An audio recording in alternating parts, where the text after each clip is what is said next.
The Catharan war beast stopped hunting when it saw the human step between it and the cubs. Not because it was afraid, but because its predator brain couldn't process prey that moved toward it. Kael'thas felt his combat training collapse into evolutionary terror as the 12-foot creature's 6 eyes locked onto the diplomatic refugees. His claws couldn't reach his weapon. His legs wouldn't move. 20 years of military service meant nothing against genetic memory screaming that Catharan war beasts were extinction events with teeth. "Stay absolutely still," Vexia whispered to the 3 cubs pressed against her medical uniform, her voice fracturing. "Don't move, don't breathe, don't—" "Hey there, big guy." The human's voice cut through the clearing like she was greeting a neighbor's pet. Kael'thas's head snapped sideways. Emma Johnson, the human cargo pilot who'd been hiking the frontier trails on her day off, was walking toward the war beast. Not running away. Not freezing. Walking forward with her hands visible, her small 5-foot frame completely exposed, moving with the kind of calm someone used when approaching a shuttle they were about to board. "Human, stop!" Kael'thas tried to shout, but it came out as a strangled hiss.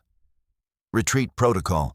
It'll kill you in—" The war beast's hunting crouch shifted, muscles coiling beneath armored plates that had evolved to shrug off military-grade weapons.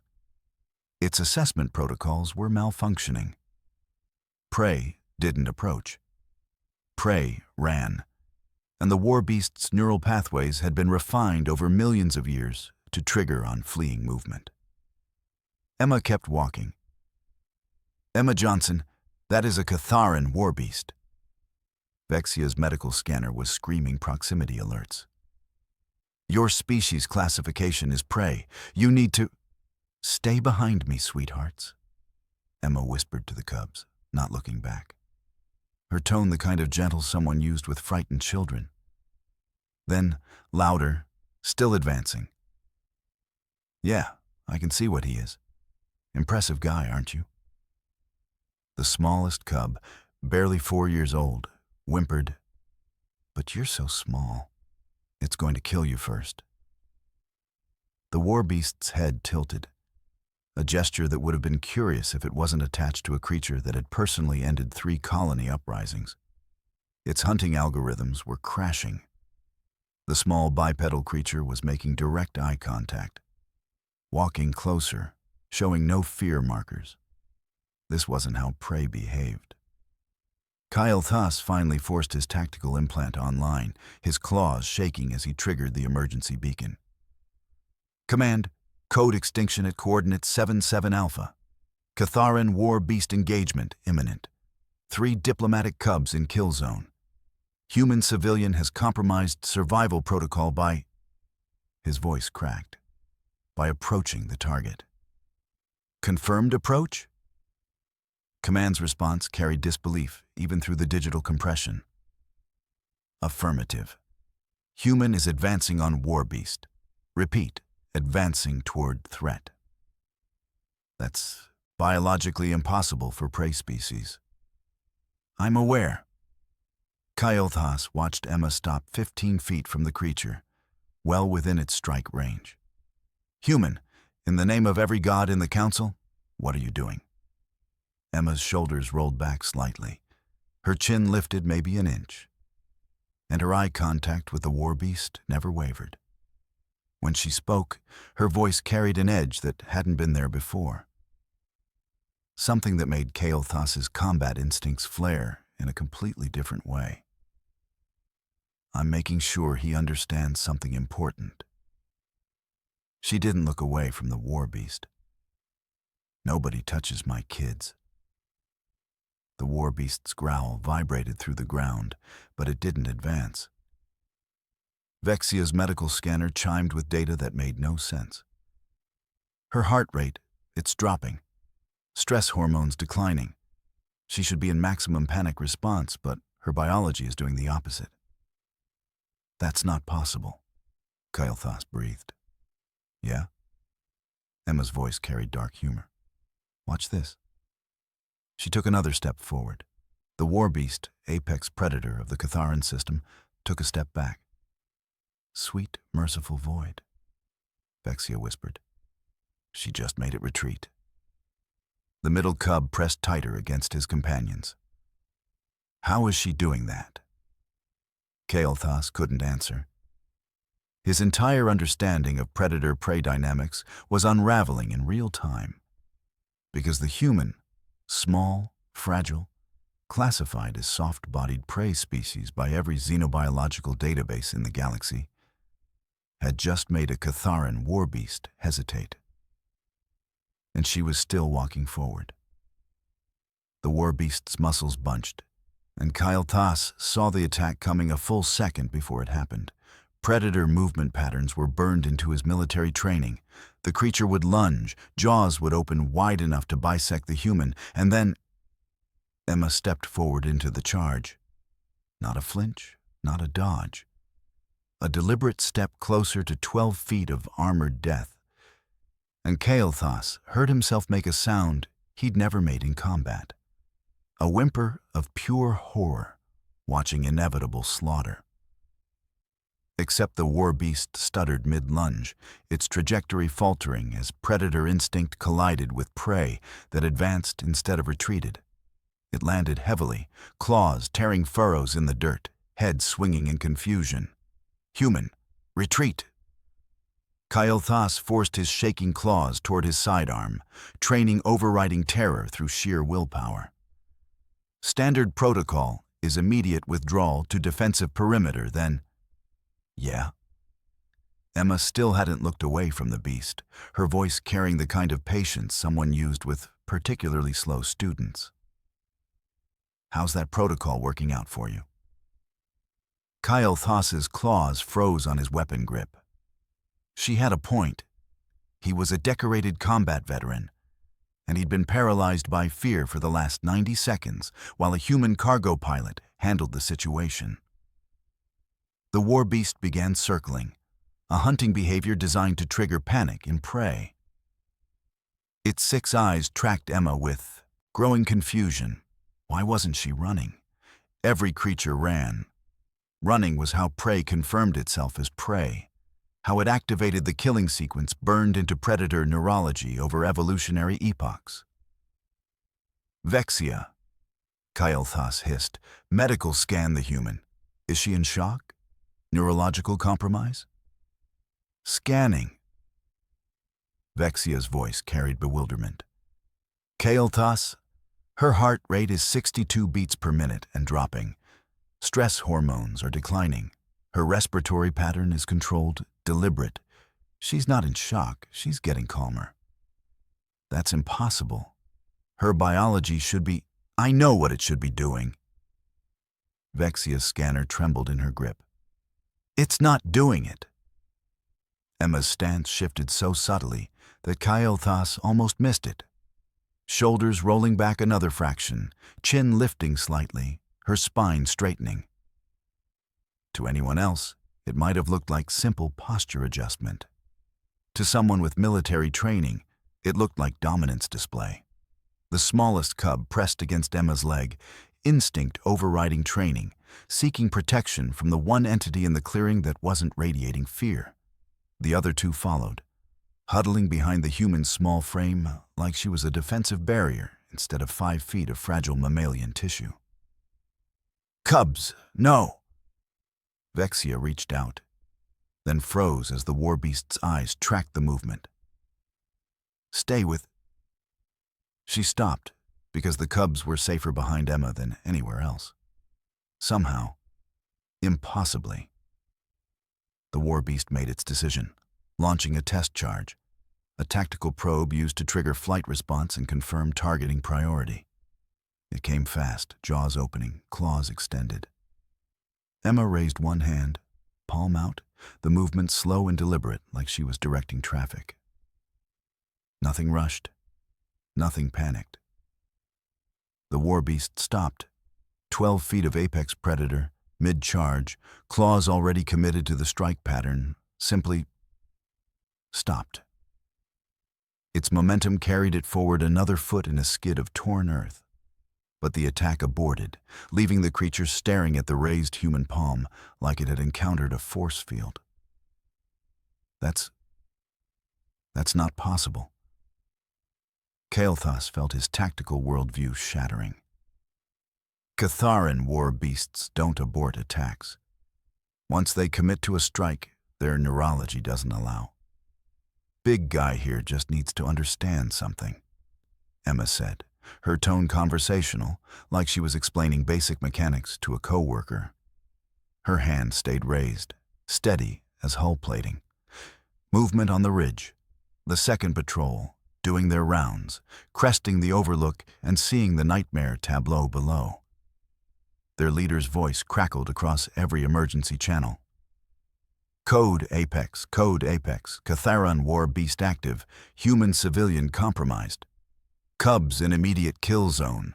Request armed extraction, lethal authorization. Nobody move, Emma said, still not looking away from the war beast. Her voice carried command authority that made Kael'thas freeze instinctively. Nobody.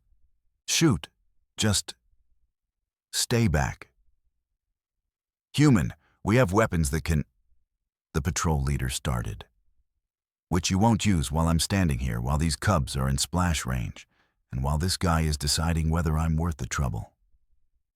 Emma's hand lowered slightly, her eye contact never breaking. So, everyone take a breath and let me work. Vexia's scanner chimed with another impossible reading.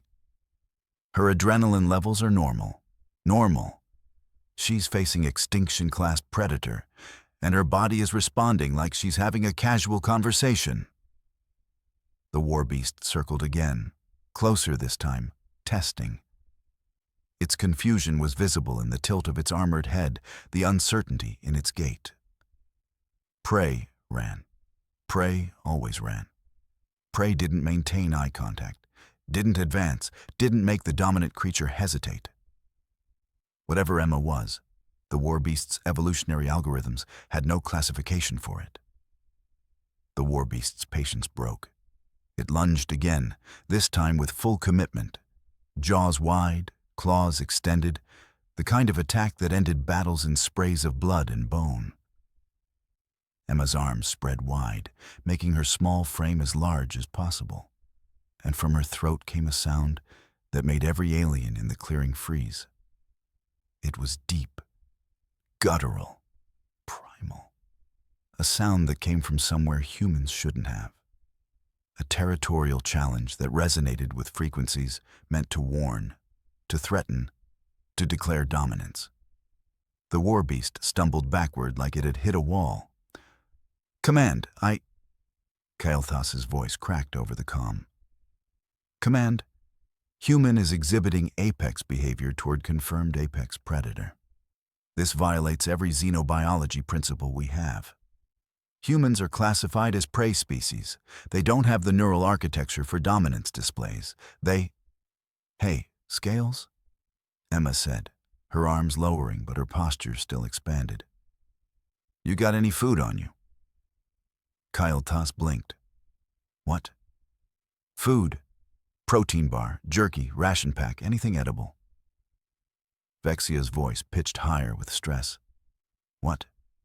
We're about to be killed by the most dangerous predator in 3 sectors, and you want a snack? Trust me. Emma's tone carried the kind of certainty that made Kael'thas's hand move to his supply pouch before his brain engaged. I need something this guy will recognize as food. This is insane, Kael'thas muttered. But his trembling claws pulled out a standard ration pack and tossed it toward Emma. She caught it one-handed without looking, her eyes never leaving the war beast. Then she did something that made Kael'thas's heart stop. Emma turned her back on the war beast. No! Vexia screamed. The patrol on the ridge erupted in panicked shouts. Human down! She's exposing her back. Fatal positioning. The cubs whimpered in terror, watching the predator and the human, waiting for the inevitable strike that happened when prey showed vulnerability. Emma calmly unwrapped the ration pack, the tearing plastic obscenely loud in the sudden silence. She raised it to her mouth, took a deliberate bite, chewed slowly like she had all the time in the universe. Then, still not looking at the war beast, she tossed the remainder of the pack sideways, not toward the creature, not away from it, but perpendicular to both positions.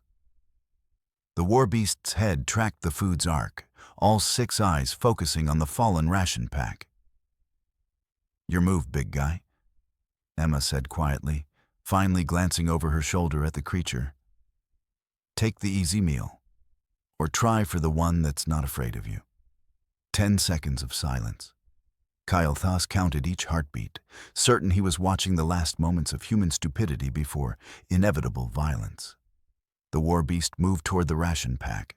It sniffed once, twice, then began eating with the focused intensity of a predator accepting an offering.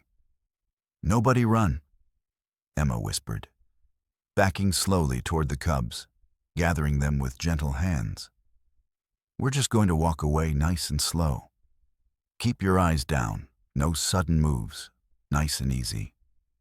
She shepherded the cubs backward, step by careful step, maintaining the calm that had somehow kept them all alive.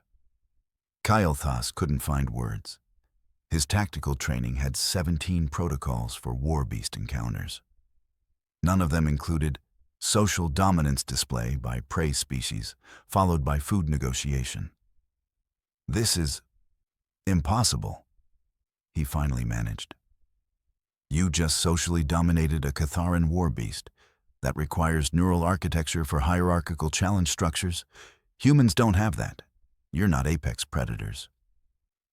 Emma reached safe distance, the cubs now behind defensive barriers, and she let out a breath that might have been relief or amusement. "I grew up with dogs and bears where I'm from." She shrugged, that casual human gesture that meant nothing was particularly special. "Apex predators all work basically the same. You show them you're not scared, you're not food, and you offer them a reason to leave you alone." "Dogs?" Vexia's medical scanner almost fell from her shaking grip. "Bears? Your homeworld has multiple apex predators?" "Oh yeah," Emma laughed. Actually laughed, like death hadn't been seconds away. "Like a dozen species that could kill us easy. Bears, big cats, wolves, crocodiles, sharks, venomous snakes the size of your arm. You learn real quick how to not look like food when everything around you is better at fighting than you are." The patrol leader descended from the ridge, weapons still raised, staring at Emma like she'd grown extra limbs. "Your entire species evolved surrounded by multiple apex predators?" "Well, yeah. How else would we survive?" Emma checked the cubs for injuries with practiced efficiency. "We're not built to fight them. We're small, we're slow. We don't have claws or armor or venom. So we learn to outthink them instead. Read body language, understand territorial behavior, know when to make yourself big and when to offer food, and when to just not act like prey." Kyle Thas felt his understanding of human classification crumbling. Most species evolve on worlds with a single apex predator, maybe 2. Your planet had dozens, and your species survived not by becoming apex predators yourselves, but by learning how they think," Emma finished. "Yeah? Turns out you don't need to be the biggest or strongest if you're the smartest." The safe zone's barriers hummed to life as Emma guided the last cub through the threshold. All 3 refugees clung to her legs, their small claws gripping her hiking pants like she was the only solid thing in their universe. 200 meters behind them, the Catharan war beast continued eating the ration pack, occasionally glancing their direction with what might have been confusion or respect. Nobody was quite sure anymore. Commander Zilax's transport landed with military precision, kicking up dust as he emerged with a full security detail. He took in the scene with a tactical officer's efficiency. Human unharmed, cubs safe, war beast passive. His mandibles clicked in a pattern that suggested his brain was refusing to process the data. Report? His voice carried the weight of someone who already knew the explanation would be insufficient. How is the human alive? Kael'thas straightened to attention, though his claws still trembled slightly. Sir, she didn't survive the encounter. She dominated it. Dominated is a strong word. Emma interjected, kneeling to check the smallest cub's leg where he'd scraped it during the initial panic. I just spoke his language. Zilax's eyes narrowed. Catharan war beasts don't have language. They have killing algorithms refined over millions of years of apex evolution. Sure they do. Emma pulled antiseptic from Vexia's medical kit without asking, dabbing the cub's wound with practiced gentleness. Body language, threat display, resource negotiation, territorial boundaries, same stuff we do with grizzlies back home. Grizzlies.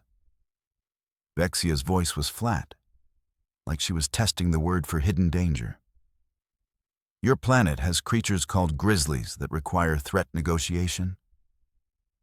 And wolves, and big cats, and sharks, and venomous snakes, and spiders, and jellyfish, and crocodiles, and...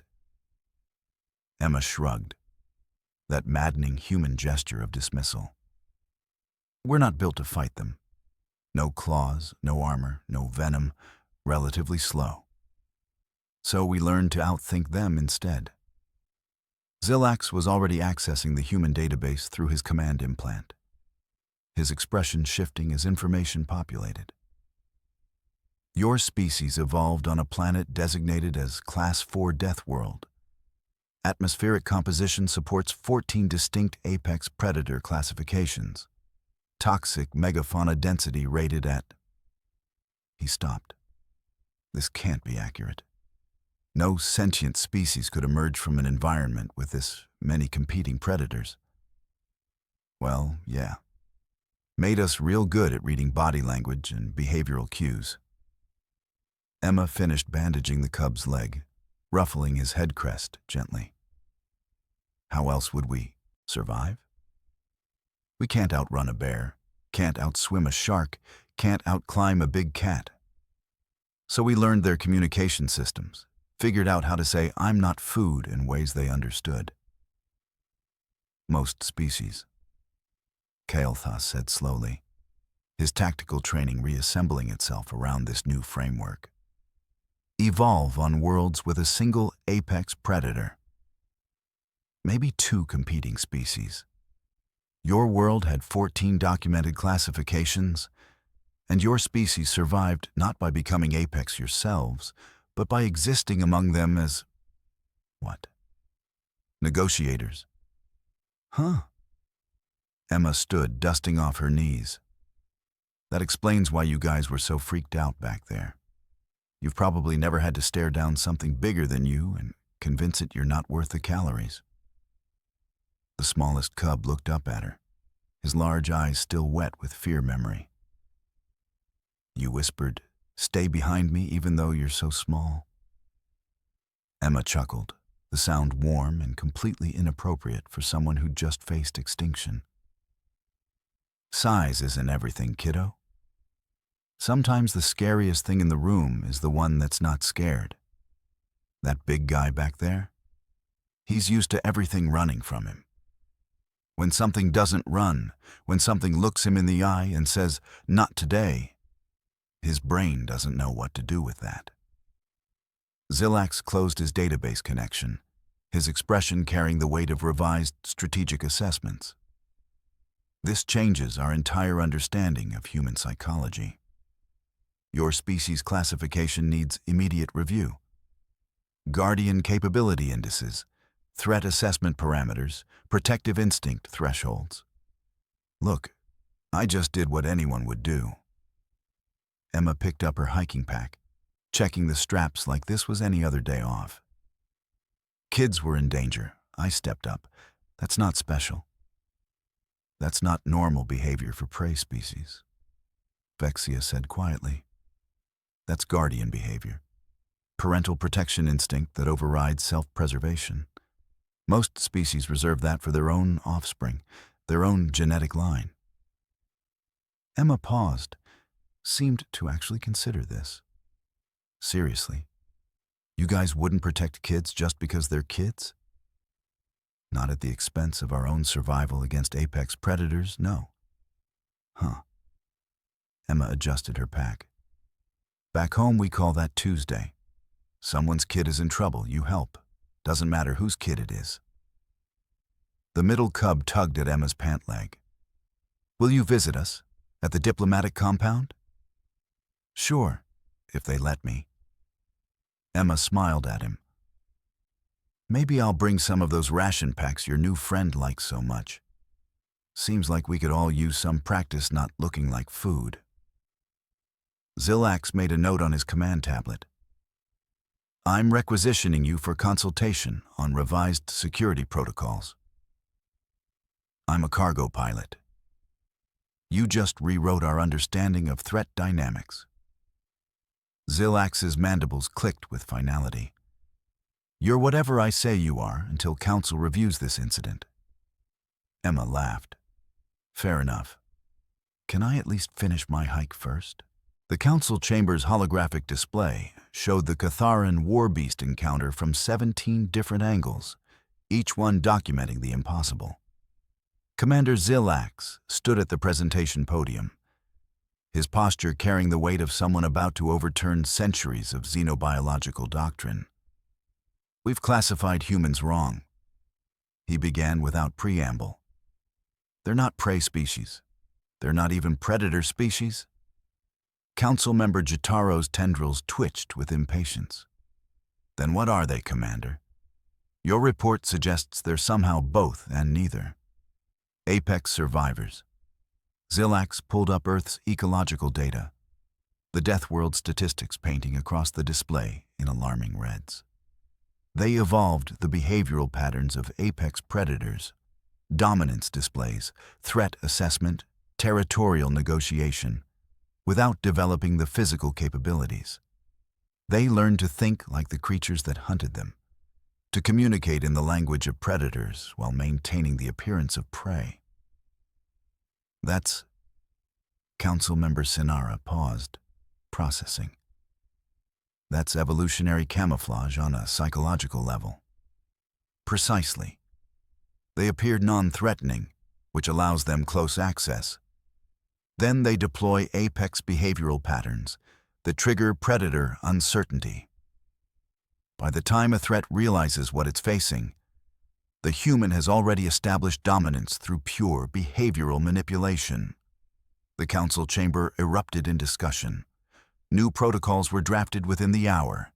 Humans assigned to protection details, diplomatic security, childcare facilities, high-risk negotiations. Species with guardian-class protective instincts that transcended genetic lines were rare enough to be considered strategic assets. 300 kilometers away, Emma sat in her shuttle's cargo bay, staring at the incident report form on her datapad. Action taken during emergency? She chewed her lip, then typed, stayed calm, used common sense, everybody lived. Standard stuff. A knock on the shuttle's hull made her look up. The cub's parents stood at the loading ramp, dressed in formal diplomatic attire that marked them as important people having a very unofficial visit. We wanted to thank you, the father said, his voice thick with emotion that translated clearly across species barriers. Our children, without you. Honestly, they were great, Emma interrupted, uncomfortable with the gratitude. Brave little guys. They stayed calm, followed instructions, made my job easy. You risked your life for children, not your own species.